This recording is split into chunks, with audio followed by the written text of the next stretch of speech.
Livro Daniel, o destino do governo humano, Dong Yulan, capítulo 10. Tema desta semana, a visão sobre um carneiro e um bode. Meta de hoje, leitura das páginas 83 a 84. A visão sobre um carneiro e um bode. No terceiro ano do reinado do rei Belsazar, Daniel teve uma visão surpreendente. A visão sobre um carneiro e um bode. Isso ocorreu 2 anos depois da visão sobre os 4 animais, no capítulo 7. O carneiro e o bode, como veremos a seguir, representam 2 reinos. Nesta visão, Daniel não estava mais na cidade de Babilônia, mas pareceu-lhe estar na cidade de Suzã, na província de Elão, no sudoeste da Pérsia, junto ao rio Ulai, que fluía a leste de Suzã. O carneiro, o império Medo-Persa. Então levantei os olhos e vi, e eis que um carneiro estava diante do rio, o qual tinha 2 chifres, e os 2 chifres eram altos, mas um mais alto do que o outro, e o mais alto subiu por último. Versículo 3. Esse carneiro representa o império Medo-Persa. Os 2 chifres, um mais alto do que o outro, simbolizam a Média e a Pérsia. O chifre mais alto subiu por último e representa a Pérsia, que sob o reinado de Ciro tornou-se mais forte do que a Média. Por isso, mais tarde, a história somente menciona a Pérsia e não mais a Média.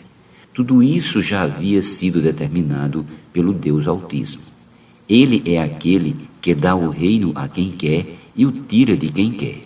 Todos os domínios estão sob a sua autoridade suprema e eterna. Vi que o carneiro dava amarradas para o ocidente e para o norte e para o sul. Versículo 4, parte A.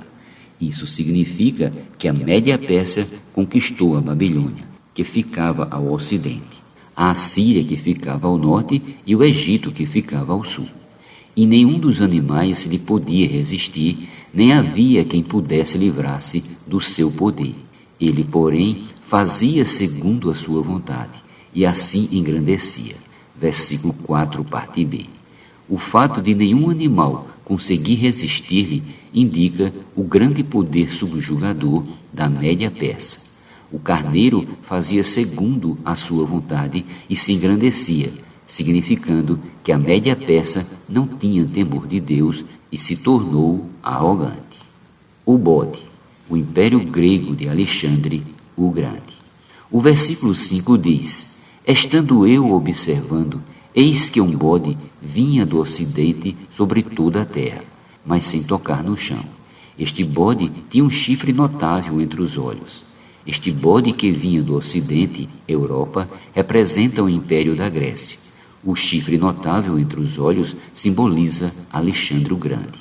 O bode vinha sobre toda a terra, mas sem tocar no chão, indicando o seu movimento veloz. No capítulo 7, ele foi representado por um leopardo, denotando agilidade e velocidade.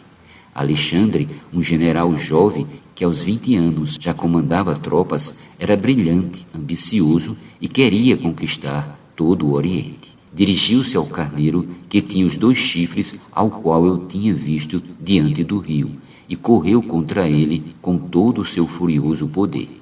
Viu chegar perto do carneiro e, enfurecido contra ele, o feriu e lhe quebrou os 2 chifres, pois não havia força no carneiro para lhe resistir.